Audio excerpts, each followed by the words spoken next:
introduce yourselves. Just tell us, who are you? Where have you come from? Alright, I'll go. My name is Vahishta. I was born and grew up in Bombay, and for a long time that's all I knew, that was my world. But now this is where I live, in Pethuparai near Kodaikanal in Tamil Nadu, and it's been about almost 3 years since we've moved here, and I think this is definitely one of the I would say it's one of the most peaceful, quiet, and really rewarding places that I have ever been to in my life. So I'm loving it here. I'm Neha, and like Vahishta, I've spent most of my life in cities. I grew up in Madras, and then I spent about 15 years in Bombay. So while I was in Bombay, I was a journalist, and I spent a lot of time writing and exploring food. So I think it was a bit of a natural progression for me to be curious about where it is that my food comes from and what it would be like to actually grow my own food, because I'm a pretty enthusiastic cook as well. So that's what really brought me here. So nowadays I spend my time gardening, writing, cooking, and then just exploring the ways one might live this life. Wonderful. Yeah. So we can actually talk a little bit about how the garden itself happened. Like, I know we've picked that up in different parts, but you could talk through how the process was for you, setting the space up, the experience of the daily upkeep and the kind of changes it brings to your own way of being. So just your relationship with the garden. Let's see. When we came here first, and we first started setting up the garden over here, we had spent the year before working in other people's gardens, farms, that kind of space. So we had a lot of mind knowledge, let me say, a lot of ideas about how things are going to be done and what to do and stuff like that. And then I think this was the first garden that we really owned, that was our space to kind of do with it as we wanted to do with it. So when we came here, I think one of the first things we did actually was start to set up the garden. I think a few months in. Not even. Yeah, not even a few months in, we just, that was the reason that we moved, right? As soon as we had finished unpacking. Yeah, as soon as perhaps. Priorities.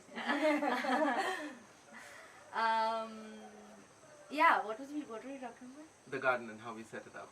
Yeah, so then, I think that over time, I've started to loosen up on trying for the garden to be a certain way. I think when I started off, I was like, it has to be like this and it has to be like that, and it was very, very that.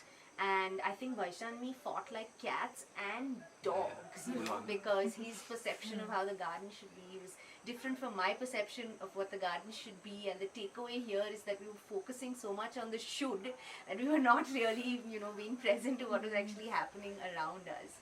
And I think once we loosened the reins a little bit, in some instances we just, dropped a lot of these shoulds. And in other instances, we found other ways to deal with it. So for instance, Vahishta and me split the garden down the center. We were like, okay, this is your half. This is my half. I'm going to do things this way in my half. It's going to be neat and organized. I'm going to know what's happening. And you can be completely crazy in your corner.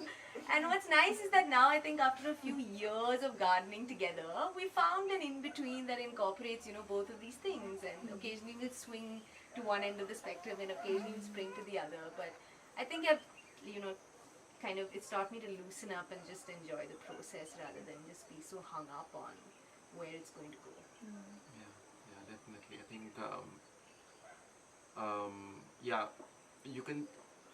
you can kind of see in certain areas of the garden individual touches that we have each applied, but the garden as a whole is like greater. It's its own thing. Yeah, it's greater than the sum of its parts. Yeah, for sure. Yeah.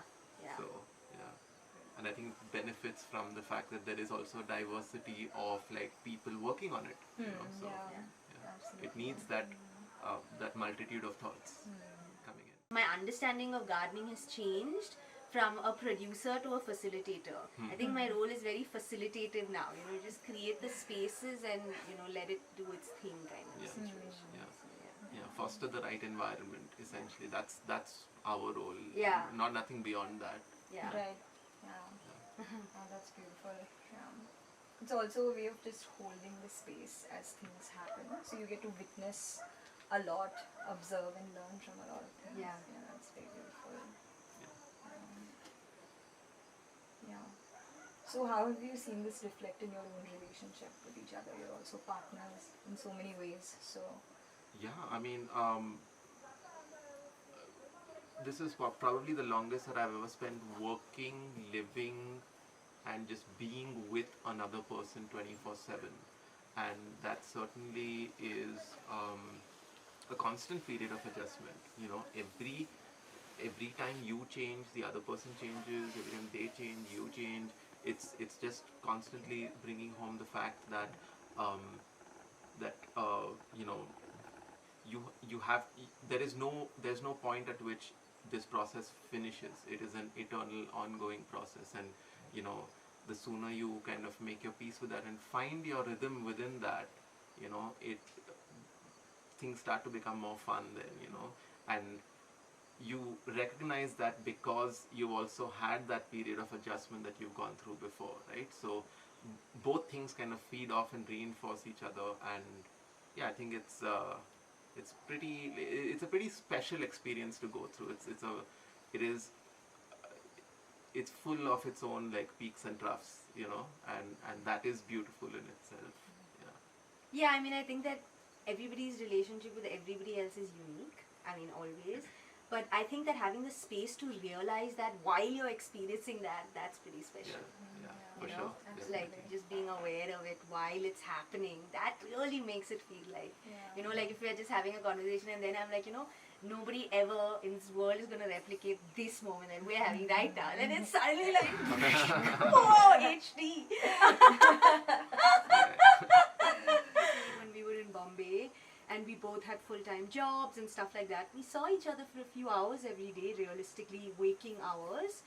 And, so the challenge, the thing there was to make time for each other, for your relationship to bloom in certain ways. Over here, I think it's for me at least, it's been to carve out time for myself. But yeah, so I guess it's the flip thing over here. Over there, where we had to carve time out for each other. Here, I think it's to carve out time and things that I can do by myself without Vahishta. So it's just like, Yeah. that's the For change, sure. I guess. that's interesting.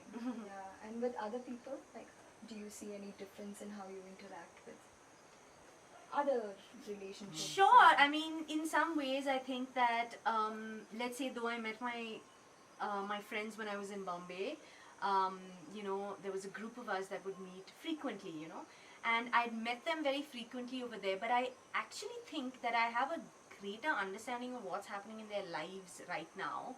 I think maybe simply because I have one-on-one conversations with them. So, there is a physical distance and there is a certain level of like, yeah, I wish, of course, that I could be physically, give people that I love a hug or, meet them once in a while. But that being said, I think it's also yielded a more intimate relationship with many people. Right. Yeah, because I think you have the space also and the time to like have that. Right. And I mean, it's not like we are particularly cut off here. Yeah. Yeah, of It's course, quite yeah. there's a vibrant community all around. So there's a lot of Absolutely. like socializing that happens while we are here as well. The ecosystem in Yeah. itself, Yeah. it's like that. Yeah, exactly. Diverse, so Absolutely. Like if you look at the ecosystem of a city and what it's like, you're yearning for like homogeneity, right? Consistency is important, security is important.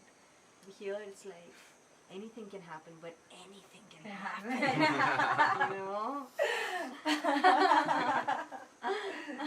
Yeah, absolutely. Very wild. Everything is just growing on its own, and there is just a way in which everything works. It's just very beautiful. Yeah. And we were discussing resilience earlier, right? So, like, I'm curious to know, like, how you both see it, like resilience in the garden, that reflecting in your own lives. Like, how do you see that happening? Just the restorative nature that exists in our environment, like things heal, the wounds kind of fix themselves with certain conditions and time. So how do you see that now that you're tending to such a beautiful garden? Well, you want to take the resilience question Sure, first? sure. So I think I think one of the lessons that the gardens taught me in particular is this the importance of, or rather the role of diversity in resilience, you know, and this dovetails with the point that we were talking about earlier just now. Um, when you have, looking at the garden context, when you have a large number of species of plants and animals and microbes and, you know, different forms of life crowded into one place, and, you know, and when there is that active chain of, you know, interaction between them, um, a system like that tends to um, be able to weather extremes, whether that's too much rain, too little rain, too much sun, too little sun, whatever that is. It tends to weather periods of extreme in slightly, you know, less species die. You know, it tends to be able to survive those periods longer. And that is interesting because there are parallels to that in our lives as well. When we have a diversity of thought, when there's a diversity of skills, when there's a diversity of just opinions around any topic really, you tend to get the most like, I would say, benefit out of those situations, right? Yeah, and one like really practical way in which, let's say, we've applied this to our own lives was to really sit down and consider, where was our money coming from? Yeah. You know, is it coming from just one place? And if so, can we diversify? You know, from just, let's say, writing, which is what I used to do earlier, to then we explored, you know, selling vegetables from our garden for a little bit of time. Didn't really, you know, it didn't work out. I mean, it was fine for as long as it was really nice, but then it didn't seem worth the effort at the end of it. And then another way that we explored was to teach people how to kitchen garden, which has worked wonderfully well, you know. So the idea of like diversifying, it has very practical implications as well, you know. Yeah, it's almost like you can take literally any aspect of your life and it's a great question to ask. How make can bullet I points, you know, diversify what are this? things that I can do that will help me diversify in this one area, like making money, or, you know, where does my food come from, or who are my friends, or what grain am I consuming? Yeah. Let's say, even if you have to take something as basic as that, and you were like at rice, and then you were like, wait, how can I diversify this? I mean, it applies at like levels that are like big picture and very small and basic picture as well. I mean, there's so much delicious stuff that's available locally, so it's really not that much of a, it's not like I'm only going to eat it. It just means that I'm going to turn my attention towards what's available locally, and then automatically I feel inclined towards eating it.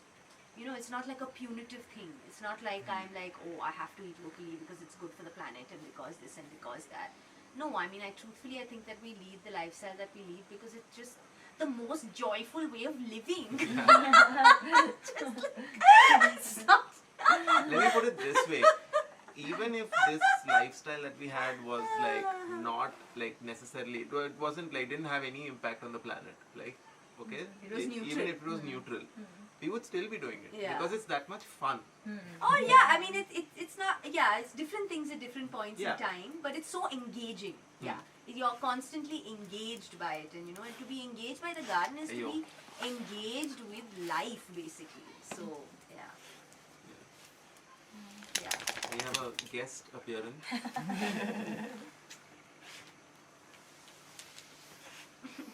She's so brave. Even the camera. Especially the camera. It's a diva inside. She knows what she's doing. What was the question again? The climate, weather. Impact of climate on the garden. It depends.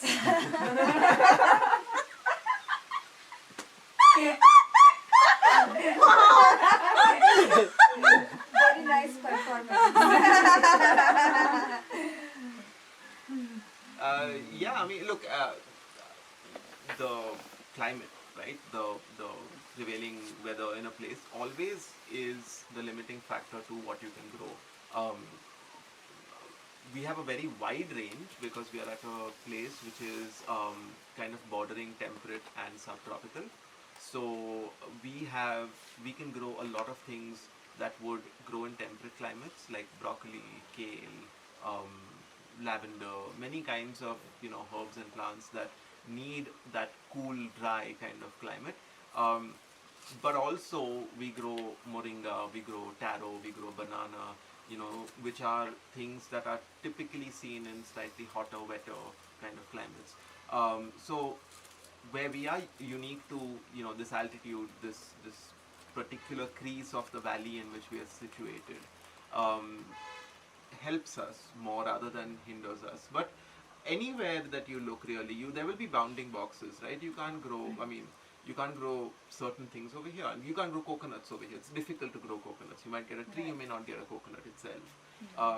And that's fine. I guess for every us place it's has- like the driving factor between deciding what we're growing and how we're growing it and when we're growing it and stuff like that is very much whether, I mean, the experiment here is, can you grow food in a way that is regenerative to your body, to the environment, to this planet overall, to everybody that comes in contact with this garden. Not just the people that are eating from it, the people that are walking through it, the people that are experiencing it, the bugs, the fungus, the birds, the bees, everybody. Is it possible to live in this way and be fulfilled? Like, that is the great experiment of our lives, Yeah. right? And so far, it feels like it is a deeply resounding yes. We see just the pace being such an important sort of an indicator for success, or how well you're doing, and there's that connection which is there. So how do you see it, and how does the garden teach you how to be? I mean, there's a lot there to unpack, right? One is, I guess, the definition of success has shifted or changed, or like those goalposts have just moved, right? So when that happens, and in my case at least, a successful day is one in which where the definition has changed completely, right? In the sense that a successful day is one where I have done absolutely nothing. It is also one where I've had a lovely productive day in the garden. It is also one where I have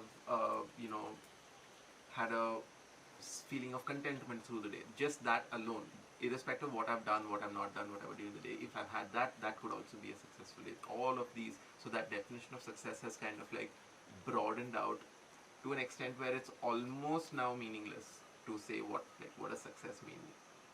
There's Yeah. no does not It's a compute. minute to minute, second It's to a second, minute, yeah, microsecond exactly. to microsecond Exactly. situation. Like, Right. wow, now I'm happy, now I'm bummed, now I'm happy. Yeah. So What's like- your time frame? Yeah, like what are you talking about really? And the wider the time frame, usually The blurrier The it blurrier gets, I it guess, gets, yeah. you are encouraged to not live in this binary fashion of like something being either good or bad or Yeah. desirable or Yeah. undesirable, because Yeah. that will change, you will change, everything is constantly changing. yeah. So, And- yeah. yeah. And that's where the garden comes in, because that's what you learn from the garden. You see it changing. You can see,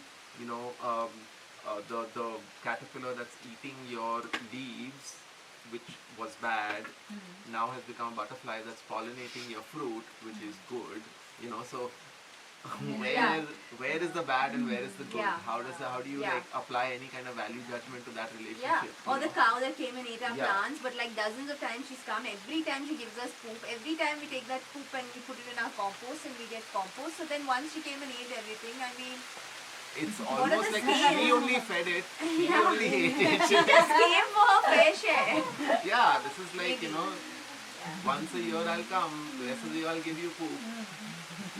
No, I mean, it just illustrates how everything is connected to everything else. Yeah. How everything is like interconnected to each other, and that web becomes more apparent, I think, in the garden. Yeah. It becomes easier to see that. And then you can't unsee it. Once you Yeah. see it, you're then like, And it must be reflecting onto everything that you do, the way you do it also must change, right? And the process, the garden teaches you that the process itself is the most important thing. Yeah. Everything that you do in your everyday life, the process you would apply to it Yeah. would also alter, Yeah. changing the experience itself Yeah. furthermore. Yeah. I think it's more like the life becomes the process. Right, You know, yeah, it's, yeah. that's more like it's like that ship of Theseus thing. You know, you change one log, one like plank in the ship, and you Yeah. you do the whole thing. So it's like that. You know, there is no seam. There's no one point at which I'm applying the process. Yeah. It's like It's the it's constant. Yeah. it's continuous. It's beautiful. It's also weird to kind of think about it in that sense because part of the process is that it happens by itself and you're just like kind of going with the flow with it. Right. So sitting down and actually talking about it and like articulating it sometimes becomes Deductive. amusing and reductive. Yes, Yeah. it's Yeah. Because it's an experience in exactly itself. So, exactly. Absolutely. Yeah.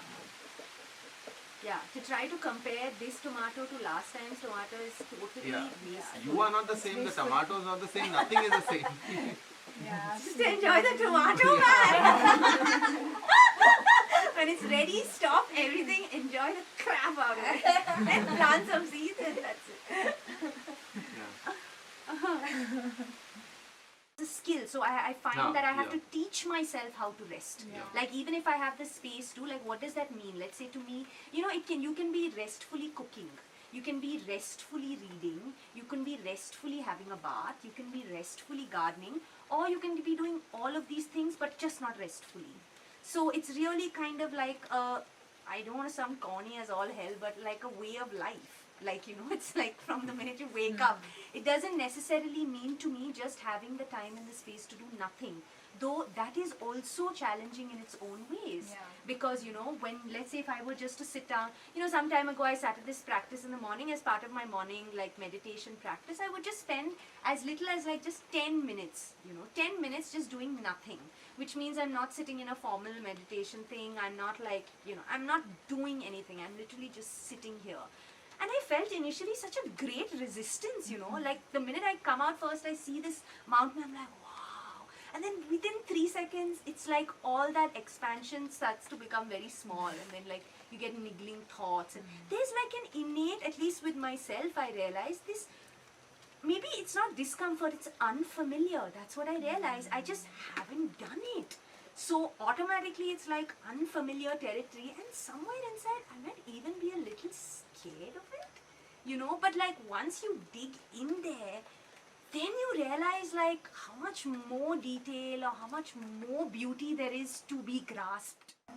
Yeah, so that's how I think of rest now. I don't think of it as time when I could take a nap or time that I could sleep. I feel like what I'm trying to learn is to be regenerative in all things that I do. Whether it's taking a poop or washing the dishes or gardening or meditating or chanting. I mean, why can't it all be in one flow?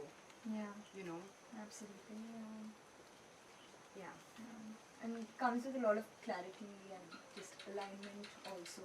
We're able to see within us where when we don't feel aligned, right? Like with rest, for example, there's a lot of conditioning also which comes into the understanding of rest, right? Like there are certain roles that women are supposed to have, men are supposed to have, and there's this idea of what rest looks like, so it's like kind of mandated.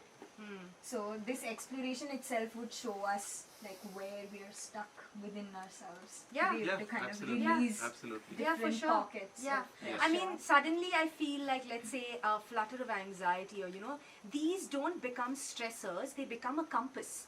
Because suddenly you're feeling something and you're like, whoa, I need to like unclench, breath, get back into place, It suddenly doesn't become, it becomes like signs on a map, on a road or something like that, rather than like a helpful reminder, rather than something that's angry and scary.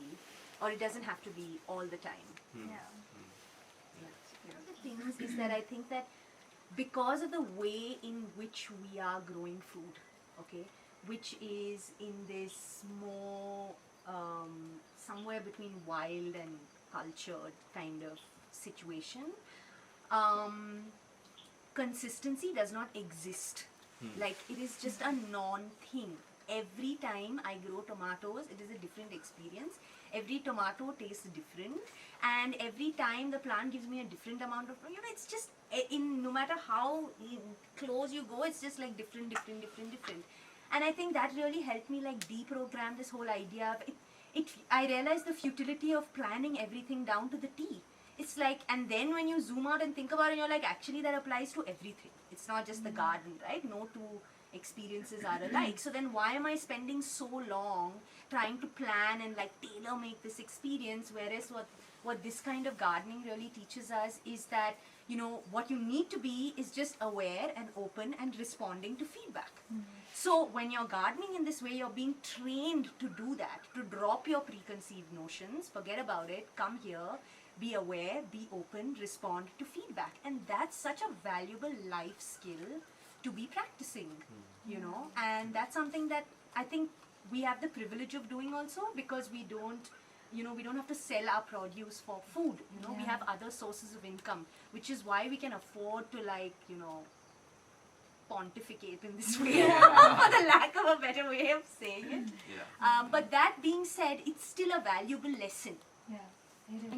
I think it's like you were talking about earlier, how we could bring regeneration to the world. I think a really simple and practical thing would be to ensure that every single school had an edible garden where students worked with the plants in order to grow the food that they ate for some amount of time. It's really simple, it's really basic, but I think it can be super transformative. I mean, this kind of garden, in the sense of not like a cultured, kind of garden, a more like instinctive kind of crazy garden, or whatever kind of garden the students want it to be. Create whatever you want to eat. But the idea being because what you're teaching is, you're teaching yourself the very basics of sustenance. You're teaching yourself how to sustain yourself. So that's at a very basic level, at a ground zero level. But you're also teaching yourself how to nourish yourself, and that's like the other end of the spectrum. So to be able to have both things is pretty amazing, because it just gives you a baseline sense of agency. And when you know how to do things, you become a lot more generous with those things. I've noticed this about myself. Let's say if somebody had to come home, I'm so generous with my plants, with my produce, with stuff like that, because somewhere I know that I know how to do it again. But if somebody came inside and said, Neha, I'm just taking this thing from your cupboard and I'm never going to give it to you again, I might say, yeah, but inside I would be like, oh shit, why? Why do I feel this way? Like, one thing I paid money for, it felt like work. I had to work hard to earn that money to be able to get that thing. I'm hesitant to part with it. This thing, I put in so much more of myself into it, and I'm so much more generous with it. That there's got to be something in there, right? कुछ रिश्ते ये कायनात हमसे बनाती है और कुछ हम इस कायनात से। एक ऐसा ही रिश्ता हमने भी बनाया है। कुछ पेड़ पौधों और फूलों को अपने साथ से महकाया है। अगर सुनो तो इस कुदरत में भी चलती है वो धड़कन जो हम सबकी धड़कनों को चलाती है। ये कुदरत है ना, एक दोस्त के जैसे बिन मांगे दिए अपने साथ से एक मुश्किल से दिन में बहुत राहत सी भर जाती है। तो आओ करते हैं मुलाकात कुदरत में महकते इस छोटे से बाग से जो पनपा है धीरे धीरे हम दोनों के प्यार से। सुनाते हैं आज हम वो सब किस्से जिसमें मिलेंगे तुम्हें हम दोनों के कुछ हिस्से।